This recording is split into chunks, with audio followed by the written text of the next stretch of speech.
बोले श्री प्राणनाथ प्यारी की जय। श्री सतगुरु महाराज जी की जय।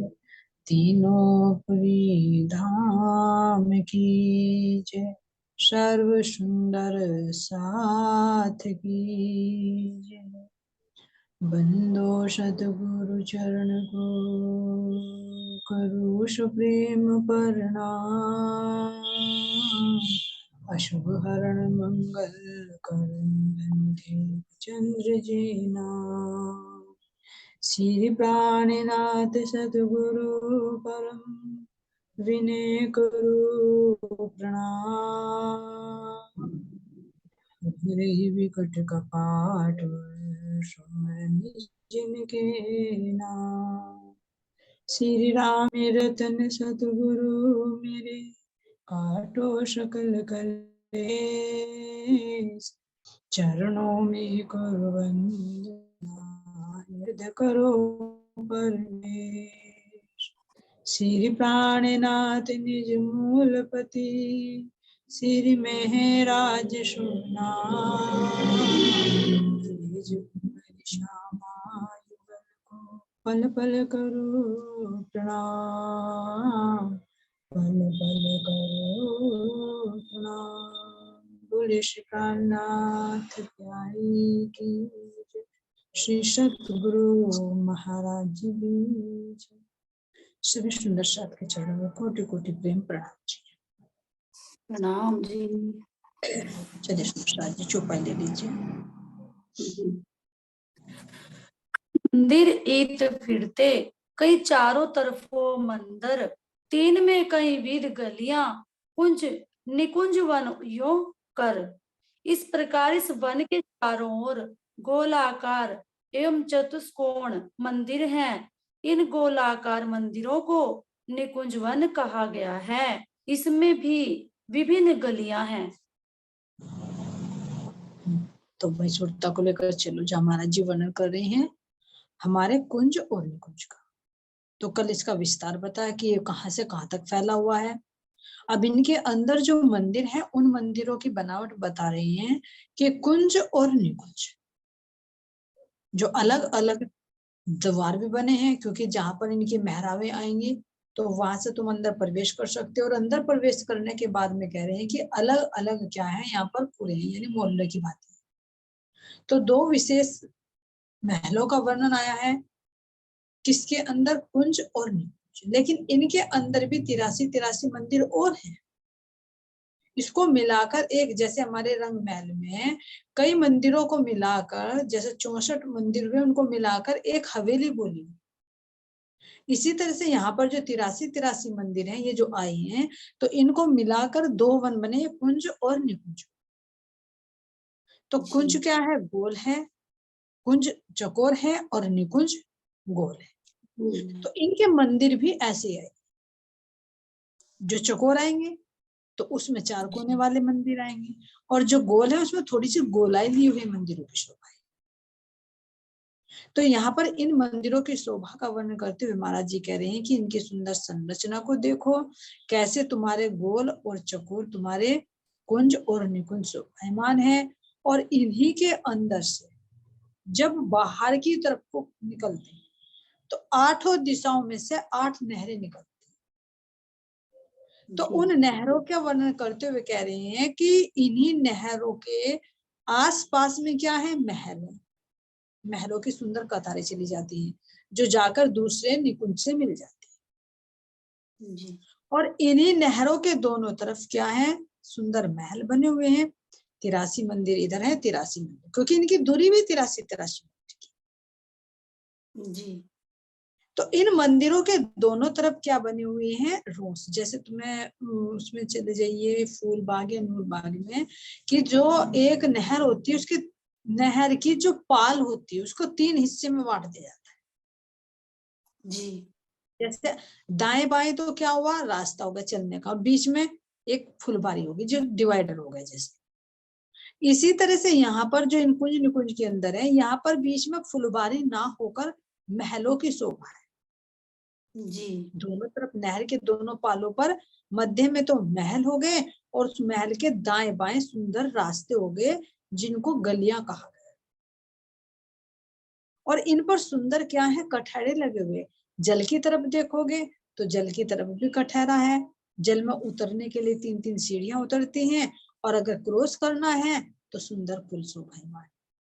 और इन्हीं के सामने लगते हुए मंदिर हैं जो किसके हैं, फूल बेल पत्तियों से शोभायमान है, जिनके सुंदर द्वार हैं जो नूरमयी फूल पत्तियों से शोभित है। जी और दूसरी तरफ देखेंगे तो दूसरी तरफ भी ऐसे ही, एक तरफ क्या हुआ, हमारा महल हुआ और उसके सामने सुंदर कठहरा। जी कठहरे से एक तरफ उतरेंगे तो रेती आएगी और एक तरफ दूसरे रास्ते से उतरेगी तो नहर आएगी। तो इस तरह से एक कुंज के अंदर से 8 दिशाओं में 8 नहरें निकलती हैं। अब उन नहरों की दोनों पाल पर दोनों तरफ मंदिर शोभायमान है। तो इन मंदिरों कितने हुए, डबल हो जाएंगे, 16 मंदिरों की हार हो जाएगी। जी अब मंदिर के दोनों तरफ रास्ता है तो अब इन मंदिरों के डबल कर दो। कितने आए हमारे, 16 मंदिरों की हार आई। तो 16 दूनी 32, तो 32 हमारी गलियां यहाँ से निकली हुई हैं। और इनकी शोभा को देखिए, क्या है, ये ऊपर से बिल्कुल ढके, क्योंकि जो जी ये महल बने हुए हैं ये भी तो फूल बेल पत्तियों के वृक्षों के ही बने हुए हैं। तो इनका जी चंद्रवा और जो रेती में आते हैं पेड़, उनका छत यानी उनकी शाखाएं सब मिलकर एक रूप हुई, एक छत हो जाती है। तो ये नहर भी ढक गई। और ऊपर क्या हो गया, सारे जो कल भी आया कि एकल छतरी मंडल पड़ जाता है। बस कहाँ से खुला रहता है, जहां पर 4 नहरें आपस में टकराती, यानी 2 नहरें एक इधर से एक इधर से दोनों को क्रॉस करती, जी तो वहां पर चह बच्चा बनता है, वहां पर खुली हुई है। और हमारा जो कुंज वन आया है वो भी ऊपर से ढका हुआ है, लेकिन जो निकुंज है वो खुला, उसके अंदर हवाएं निकल रही। तो इस तरह से हम चांदनी पर से इनकी शोभा को देख सकते हैं कि नहर के कटने पर जहाँ चह बच्चा बनता है वो दृष्टि में आता है।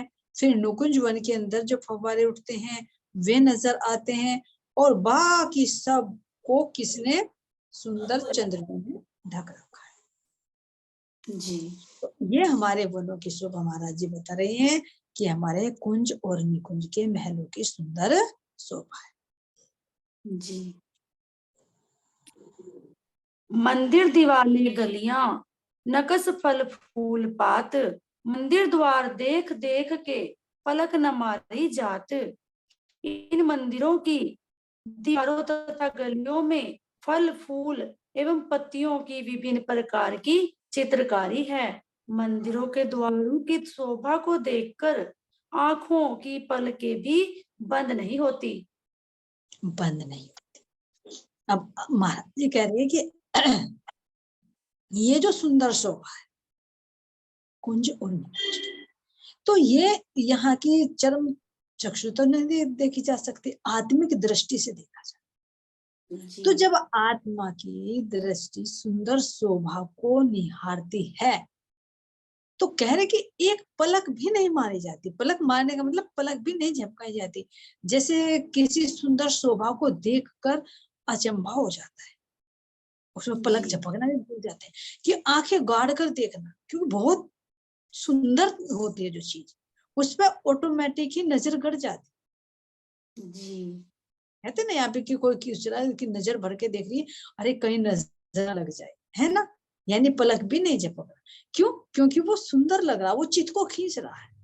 तो ऐसे हमारे इन कुंज और निकुंज वनों की सुंदर शोभा है। तो इंद्रावती सखी कह रही है कि जब आत्मा अपने नेत्रों से इस सुंदर शोभा को देखती है तो वो पलक नहीं झपकती, यानी उससे दृष्टि हटती ही नहीं। इतनी सुंदर शोभा इस कुंज और निकुंज बनती है। तो अभी देखिए कि कैसे, क्या, क्यों नजर नहीं हटती। एक तो क्या है, सुंदरता, क्योंकि परम धाम की हर चीज तो सुंदरता तक का तो भंडार है। जो इन्हीं के सामने कह रहे, अपने आप को महसूस करो, यहाँ पर ये एहसास करो कि मैं इन नहरों के किनारे पर इन गलियों में खड़ी होकर एक तरफ नहर की शोभा देख रही हूँ और दूसरी तरफ अपने मंदिरों की शोभा देख रही हूँ। तो इन मंदिरों की दीवारें कैसी है? क्योंकि जब वृक्षों के ऊपर ही बेलें चढ़ी हुई हैं और इन्होंने ही सुंदर एक मंदिर का निर्माण किया है, तो भला अब इनकी दीवार कौन से रत्न की होगी? इन्हीं फूल बेल पत्तियों की ही। जी तो इनकी दीवारों पर भी सुंदर क्यों नहीं फल लटके? जी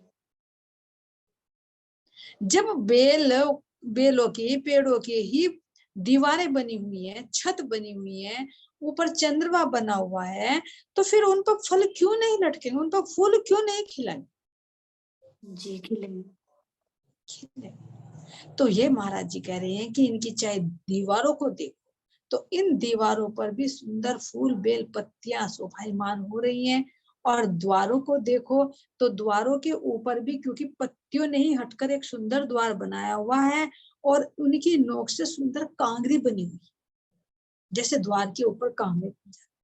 जी जी तो ऐसे इन सुंदर द्वारों को देखो, इन मंदिरों की दीवारों को देखो, इन मंदिरों की छत को देखो, सब फूल बेल पत्तियों का विस्तार है। नीचे जिमी पर देखो तो वो जो गलीचा बिछा हुआ जो जिमी है, वो जिमी भी झिलमिला रही। हालांकि रेती है यहाँ कुछ नहीं, लेकिन यहाँ जहां पर ये मंदिर बने हुए हैं, यहाँ पर ये फूल बेल पत्तियों ने सुंदर गलीचे का रूप धारण कर। जैसे कल देखा कि चांदनी चौक में रेती है हमारी, लेकिन जो ऊपर कमर भर ऊंचा चबूतरा है उस पर थोड़े ना रेती है, उस पर तो सुंदर कालीन बिछी हुई है जिस पर हमारे सिंहासन कुर्सी। इसी तरह से तुम बट पीपल की चौकी में चले जाओ, वहां पर भी रहती है, लेकिन जिस चबूतरे पर हमारा बट और पीपल का वृक्ष शोभायमान है, उस पर रेती थोड़ी ना है, उस पर कालीन बिछी पर हम बैठ। तो इसी भांति इन मंदिरों के अंदर भी वो उज्जवल रेती होते हुए भी इसके ऊपर सुंदर गलीचे की शोभा है, जो किससे बनी हुई है? फेल बेल फूल पत्तियों से ही शोभायमान। तो यहाँ से देखे और फिर ऊपर देखे तो ऊपर छत भी कैसी फूल बेल पत्तियों की। तो ये कह रहे हैं कि इस शोभा को जब आत्मा देखती है तो आत्मा की दृष्टि से नहीं हटती। इतनी सुंदर शोभा हमारे कुंज और निकुंज वन की है। जी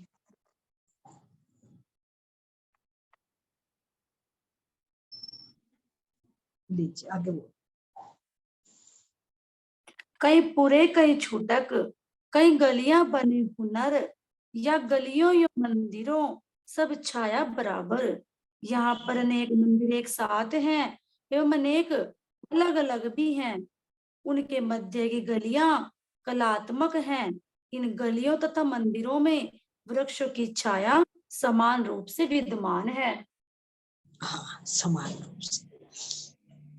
तो अब महाराज जी कह रहे हैं कि ये गलियां कैसी विचित्र है, इनको देखो।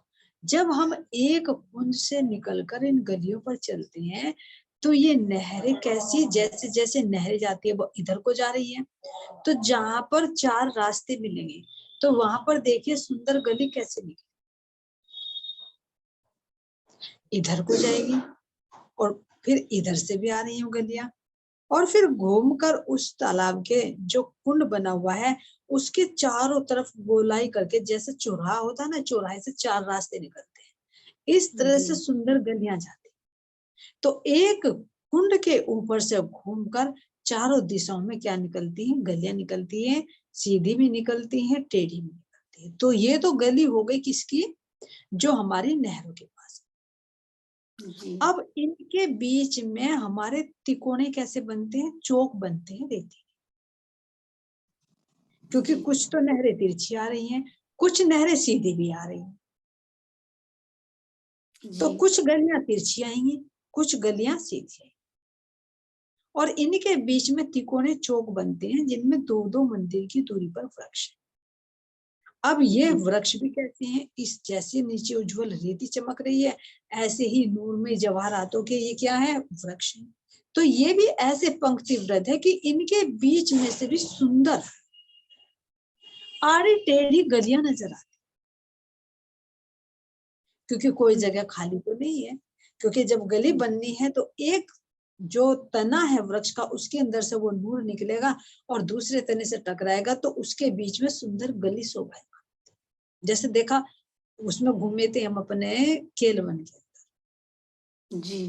कोई से भी वन में चले जाओ, सब जगह जब पंक्ति व्रत वृक्ष होते हैं तो उनमें सीधी गली देखोगे तो सीधी नजर आएगी, तिरछी देखोगे तो तिरछी नजर आएगी, जिस दिशा से भी देखोगे उसी दिशा से सुंदर गलियां नजर आएंगी। और बीच में खड़े हो जाओ तो चारों दिशाओं से गलियां निकलती हुई नजर आएंगी। तो ऐसी सुंदर शोभा को महाराज जी कह रही हैं कि नहरों के किनारे पर जो आई गलियां, उनकी शोभा को देखो, और जो वृक्षों के बीच में जो बनी, उनके वृक्ष लगने के कारण जो गलियां बनी हुई है, उन गलियों को देखो, तो उनके सबके ऊपर छाया आई। जी। पता है ना, क्योंकि ऊपर से सारे वृक्षों ने मिलकर एक छत्री मंडल बना, तो इनके ऊपर छाया क्यों नहीं आएगी? जो नहर है, नहर के ऊपर भी छाया है, क्योंकि वो एक नहर के किनार पर जो वृक्ष है, दूसरी किनार पर जो वृक्ष है, तो इन सब ने ऊपर एक छत डाली, तो नीचे नहर भी ढक गई। जी। जब नहर ढक गई तो क्या गली नहीं ढकेगी? जो उनकी बराबर में आई, तो गलियां भी ढक गई। जी, ढक जाए। तो इनके अंदर महाराज जी कह रहे हैं कि जब इनके अंदर उतर गए तो ये नजर नहीं आएगा, अरे हम कहाँ पर है। जैसे हमारे अपने रंग महल में प्रवेश कर जाते हैं और बाहर का नजर नहीं आता, ऐसे ही हमारे ये फूलों बेलों पत्तियों के हमारे मंदिर बने। जब इनके अंदर उतर गए तो बाहर आकाश का खुला कुछ भी नजर नहीं आता। तो जल के अंदर भी इनका प्रतिबिंब पड़ रहा है, तो जब वो जल बह रहा है, उसके अंदर जो प्रतिबिंब पड़ रहा है ऊपर छत का, तो उनकी सुंदर शोभा को देखिए, कैसे झिल मिलाता हुआ रंग बिरंगा प्रतिबिंब हिलोरे ले रहा है जल के साथ साथ। जी। और जब ये पुल है, इनके ऊपर बने हुए पुल है, इन पुलों पर जब हम सखियां बैठती हैं, बातें करती हैं, तो कितनी शीतलता का एहसास होता है। एक तो ये जल की ही शीतलता, ऊपर से वृक्षों ने ढक रखी है, तो कितना शीतल होगा।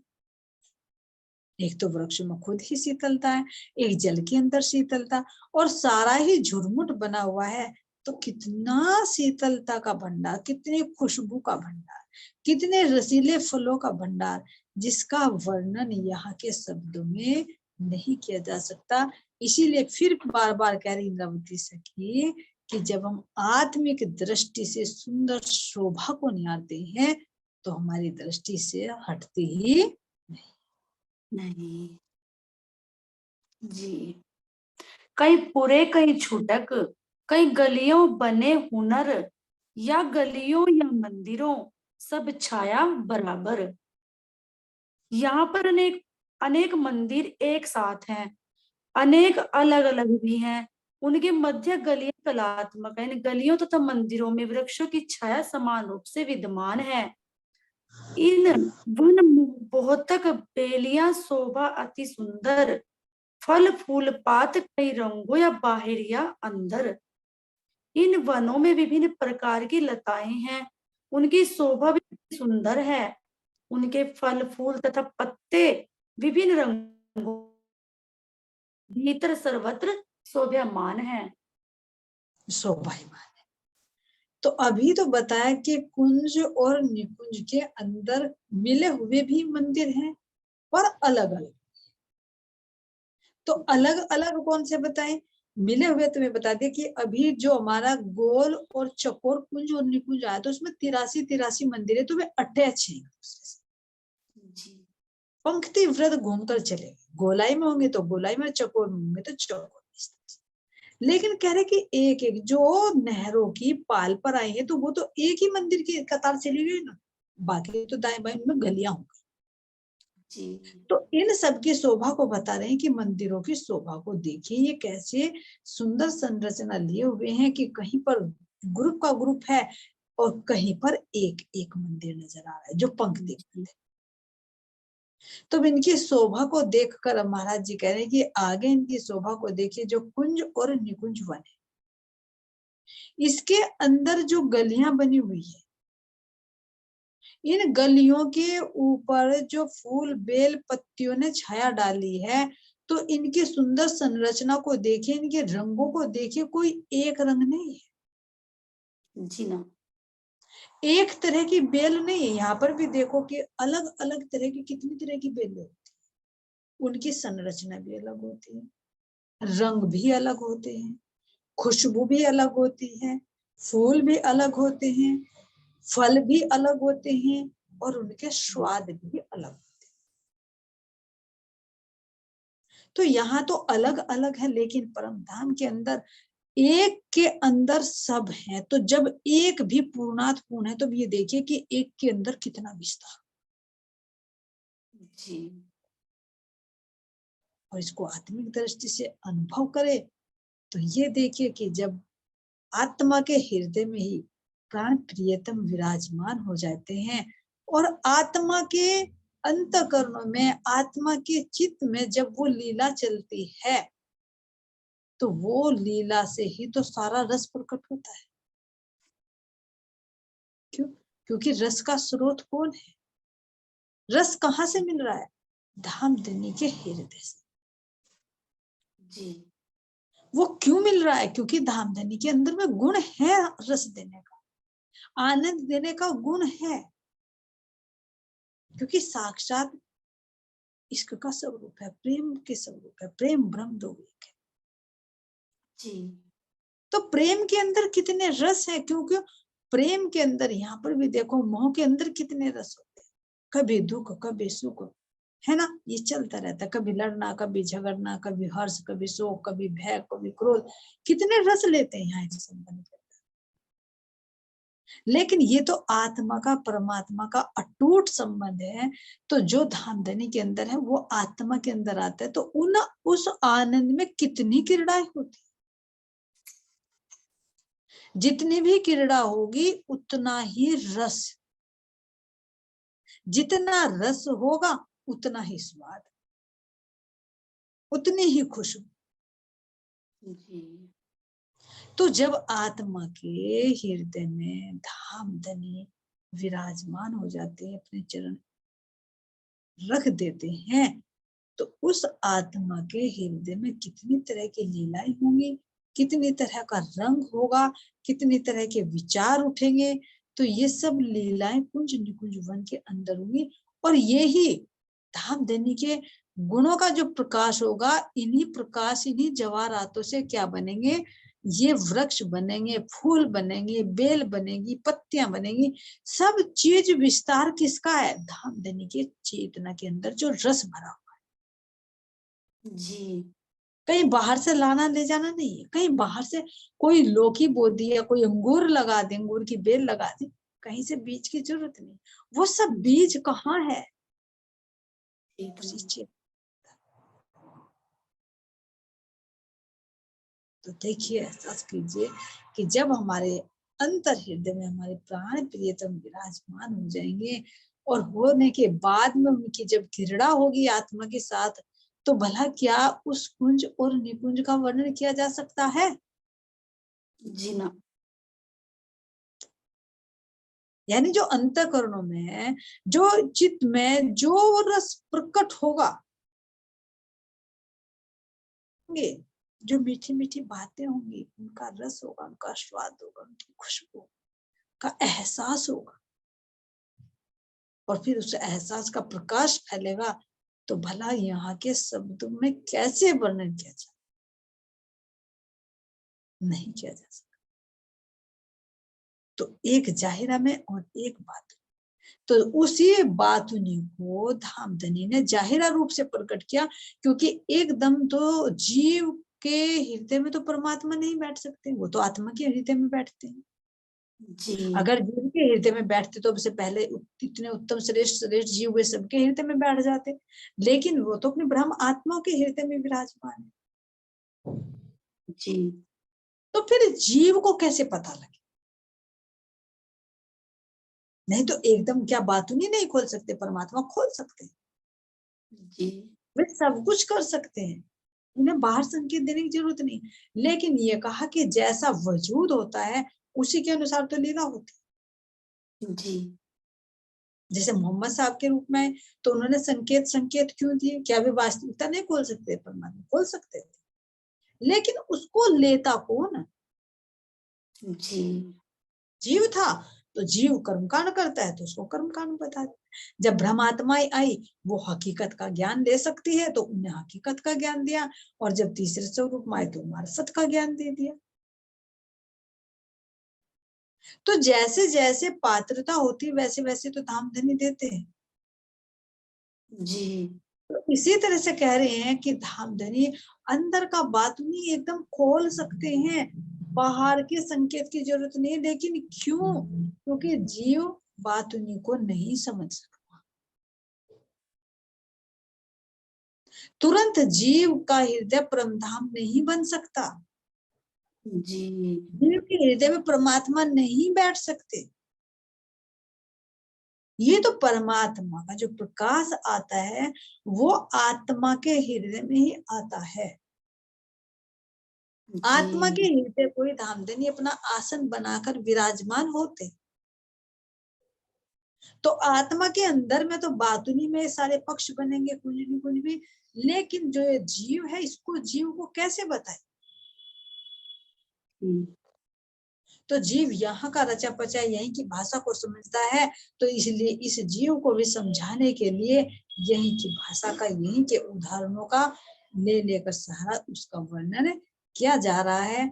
तो इसलिए एक जाहिरा हो गया और दूसरा हो गया बातुनी। जाहिरा बातुनी पकड़ेगा जीव और बातुनी पकड़ेगी आत्मा। आत्मा। जी तो इसलिए धामधनी ने एक जाहिरा और एक बातुनी दोनों रूप से इनको प्रकट किया। किया है। कई छलकत जल चह बच्चों करत झील ना जाए, अतंत खूबीन वन की क्यों कहूं इन जुबाएं। इन वनों में जल से भरे हुए विभिन्न प्रकार के जलकुंड हैं, वहां पर धामधनी एवं सखियां जल क्रीड़ा करते हैं। इस प्रकार इन वनों की अद्वितीय शोभा का वर्णन इस जीवा के द्वारा कैसे करें? कैसे करें? तो अब कहाँ पर ले जा रहे धामधनी? जो हमारे यहाँ पर चह बच्ची जी बताया कि जहां पर भी दो नहरें एक दूसरे को काटती है तो वहां पर चह बच्चा बन जाता जी है। और कुंज और निकुंज के अंदर तो है ही हमारा ताल। तो अगर अंदर अंदर झीलना है तो कहाँ जाना है मां?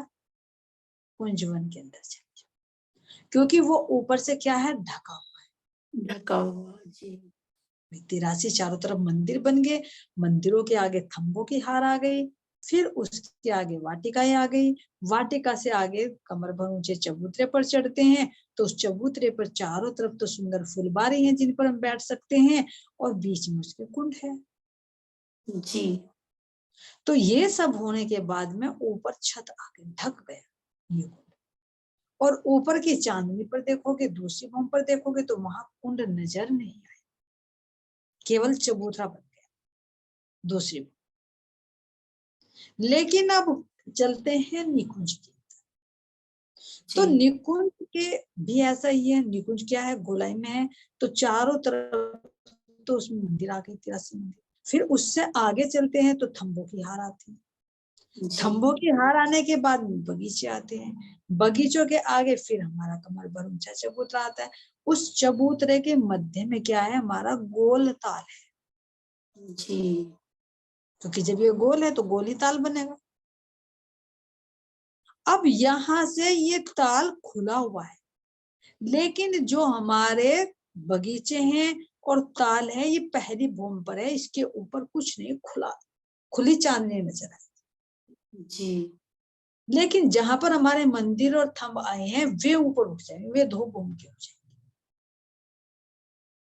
तो इनकी चांदनी पर जब हम जाकर देखते हैं तो चारों तरफ सुंदर कटहरा, और उस कटहरे के किनार पर जब हम अंदर की तरफ को देखते हैं तो हमें दो भूम गहरा सुंदर ताल नजर आता है।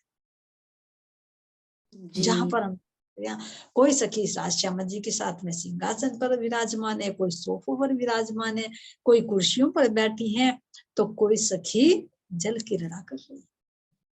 जी तो इन तालों के अंदर हम झीलते हैं। झीलने का मतलब क्या है? जल क्रीड़ा। कभी हम अपने प्रियतम के साथ में, कभी हम सखियां आपस में, कभी हम जल के जीवों के साथ में, तो कभी कभी यहाँ पर आने वाले उन पशु पक्षियों के साथ में भी हम अनंत प्रकार की प्रेममयी क्रीड़ाएं करते हैं। जी तो यहाँ महाराज जी कह रहे हैं कि इन कुंडों की शोभा को देखो, आत्मसात करो। पहले तो आत्मिक दृष्टि से इन सुंदर तालों की शोभा को देखो। अगर शोभा को नहीं देखेंगे तो क्रीड़ा कैसे करेंगे? जी फिर कह रहे हैं कि इनके अंदर कितना गहरा जल है? जी तो एक भूम गहरा। जी लेकिन अगर खुले हुए निकुंज से देख रहे तो आप सही कह रहे हैं, क्योंकि वो दो भूम नीचे नजर आए। जी जी लेकिन जल की बात करें तो जो जल है वो एक भूम गहरा है। जी तो इसमें हम कितनी क्रीड़ाएं करते हैं? झीलने की भी क्रीड़ा करेंगे। जल के अंदर अनंत तरह की जितनी भी रामते हम जमुना जी में करते हैं, उतने ही रामते इन कुंज और निकुंज वन में हो सकते,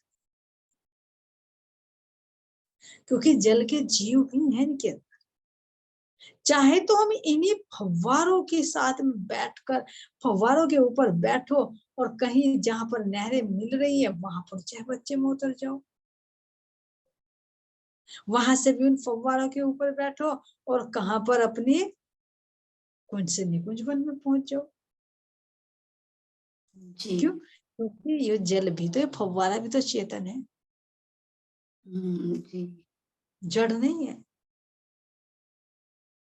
और सुंदर झिलमिलाती हरी रंग बिरंगी चांदनी, जिस चांदनी का तो वर्णन शब्दों में किया ही नहीं जा सकता। सब एहसास की चीजें, इसलिए धामधनी बार बार हमें याद दिला रहे हैं कि हे सखियों, तुम अपने घर को देखो जिसको तुम भूल गई, तुम अपने प्रियतम को देखो जिसको तुम भूल गई हो, और अपने आप को देखो जिसको तुम भूल गई। जी अब धामधनी हमें ये हमारे कुंज और निकुंज की सुंदर शोभा का वर्णन करके दिखा रहे हैं, ताकि हम रूहों के हृदय में अपने धाम की वो लीलाएं, अपने धाम की सुंदर शोभा हृदय में और फिर हम अपने प्रियतम के साथ में प्रेममयी रामते यहाँ पर करते हैं। जी फूल पात जो कोमल रगा तीन में कोई नाही, तीन के सेज चबूतरे कई बने जो मोहलो माही। यहाँ के वृक्षों एवं लताओं के फूल पत्ते अति कोमल हैं, जिनमें रेशाएं भी नहीं दिखती।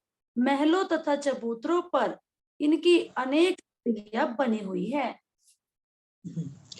तो यहाँ के जब फूलों बेलों पत्तियों की शोभा का वर्णन कर रहे हैं महाराज जी, है ना, और किस किस तरह से यहाँ के सुंदर शोभा का नजारा होता है, ये धामधनी की मेहर से कर ले।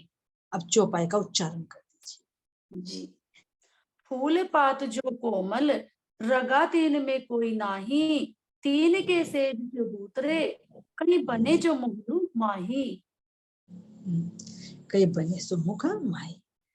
जी ये कैसे सुंदर पत्तियां हैं, कैसी कोमलता है, कैसे उनके अंदर रग नहीं है, कितनी कोमल से कोमल है, कौन कौन से रंग उनके अंदर शोभायमान हो रहे हैं, तो इसका वर्णन धामधनी की मेहर से कर ले।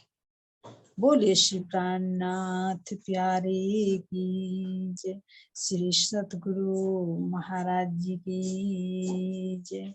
श्री पन्ना धाम की जय, सर्व सुंदर साथ की जय। प्रणाम जी, सभी सुंदर साथ को कोटि कोटि प्रेम प्रणाम जी। प्रणाम जी।